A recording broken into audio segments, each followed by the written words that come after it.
Chidra's story began with both a blessing and a tragedy. On the day she was born, her mother passed away, leaving her father, Mr. Okeke, a very successful farmer, to raise her alone. Despite his grief, Mr. Okeke poured all his love into Chidra, using all resources available to him to raise Chidra to be a very responsible and well-behaved child. He never gave room for Chidra to regret not having a mother. He made sure she had everything she needed, and every New Year day became a special occasion. It was a bittersweet day, marking both her birth and her mother's death. To make up for her loss, Mr. Okeke worked tirelessly to ensure that New Year Day celebration brought Chidra joy, filled with gifts, food, and celebrations. Her favorite tradition was giving out presents like clothes, shoes, and other gift items, including cooked food to her friends and the less fortunate in the community. Everyone loved her for her kindness, and as she grew, Chidra blossomed into a beautiful, intelligent, and well-behaved girl. But everything changed when Mr. Okeke remarried. His new wife, Deborah, popularly known and called Mama D, came into the house with her two daughters, Ada and Chika.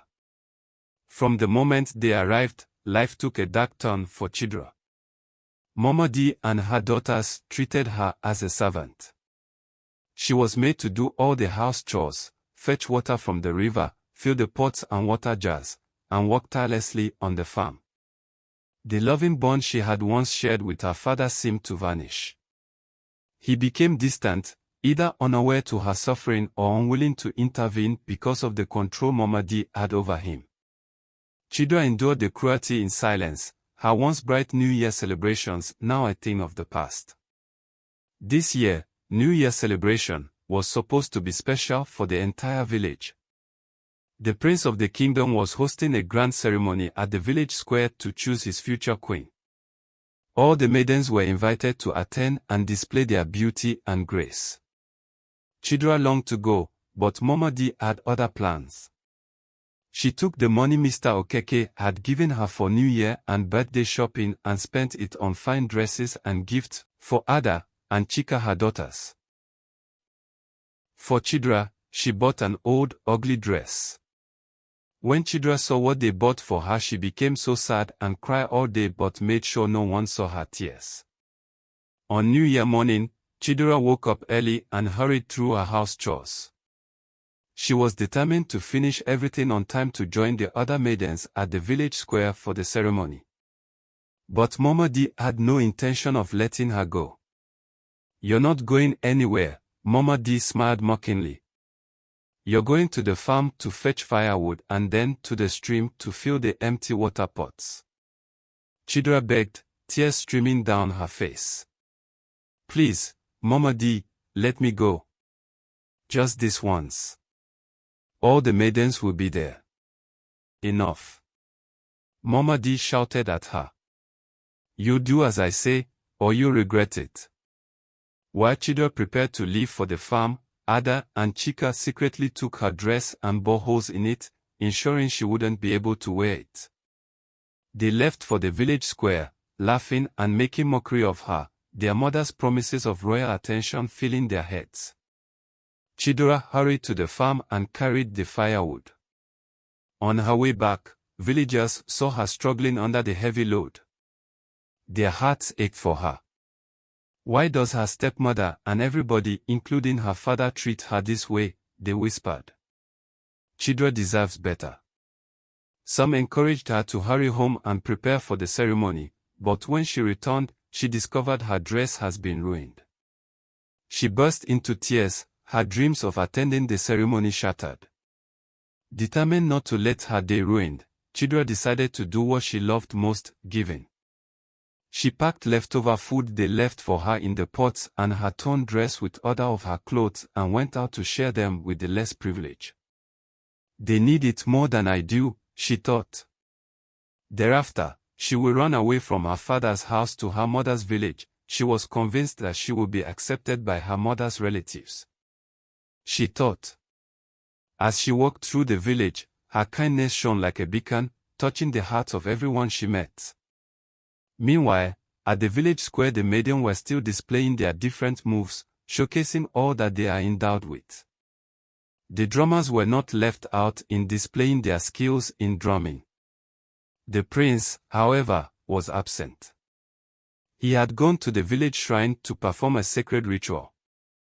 On his way back, he saw Chidera giving food and gifts to the less privileged. Her selflessness and grace captivated him. "Who is that maiden?" he asked his guards. The guards made inquiry about her from the people she came to visit, her vulnerable friends and less privileged. They gave beautiful testimonies about her, of how kind-hearted she was. The prince's curiosity grew. When Chidera saw the prince and his entourage, she panicked and ran home to hide. She knew it was a taboo for a maiden to be outside the square during the ceremony. The prince, however, was determined to find her. He sent his guards to search for her. As they searched they were making inquiry about her. All the villagers they spoke with, spoke highly of her. At home, Chidera hid behind the house, trembling with fear. The guards found her and brought her to the prince. Tears streamed down her face as she narrated her story, the loss of her mother, her father's love, and the cruelty of her stepmother and stepsisters. The prince listened intently, moved by her words and the warmth in her voice. Her beauty, even in distress, was undeniable. He saw in her his future queen and the queen of the kingdom. "You may go home now," the prince said gently. "But I will see you again soon." Chidera thanked him and hurried back, still unsure of what to make of the encounter. At the village square, the prince returned, but his mind was elsewhere. When it was time to choose his queen, he surprised everyone by announcing that the ceremony would end early. "The maiden I have chosen is from the Okeke household," he declared. "Let Okeke and his household prepare for a royal visit this evening." Ada and Chika were overjoyed. On their way home, they argued over who the prince had chosen, each convinced it was her. At home Momodi quickly dressed them up, ready to present them to the prince. When the royal entourage arrived for the marriage ceremony, the prince asked to see all the maidens in the house. Ada and Chika were led out one after the other, adorned in their finest attire. None of them was chosen by the prince. The prince's spokesman asked, "Is there still another maiden in this household?" Momodi hesitated. "No, there isn't," she lied. But the prince's guards, knowing the truth, they asked the father for the truth to be told to his surprised Momodi, and her daughters confessed that she was sent out to fetch water from the stream.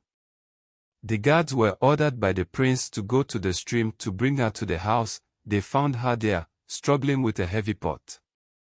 Immediately she saw them, she became so scared, thinking they came for her because of the incident that happened earlier. When the guards told her that her attention was needed at home, she started crying and pleaded with them to let her finish her task, fearing punishment from her stepmother. Instead, they took the pot and brought her to the house. As they entered the village, from afar she saw crowds standing in front of her father's house. Many thoughts went through her mind. Has the royal come to report her and take to the palace as a maid for violating the law of the land? Is she going to be ostracized from the village? Is she going to be taken to the village square for maidens like her to make mockery of her? In few seconds lots and lots of thoughts ran through her mind. She was still lost in her deep thoughts when they got to her father's house. When Chidera entered the house, the room fell silent. The prince rose and embraced her, shocking everyone. Momodi and her daughters were speechless, their schemes unraveling before their eyes. Palace maids dressed Chidera in a magnificent gown, and the prince placed a coral bead necklace around her neck, signifying her as his chosen bride. The village erupted in celebration, but questions lingered in the minds of those who had witnessed Chidera's journey. How did the prince recognize her worth amidst her struggles? And what would become of Momodi and her daughters now that their schemes had been exposed? What would happen to her father? As Chidera's story unfolded, It became clear that her kindness and resilience had paved the way for a brighter future for her. Thank you for watching. If you enjoyed this story, don't forget to hit the like button and subscribe. For more interesting stories, share your thoughts in the comment section below.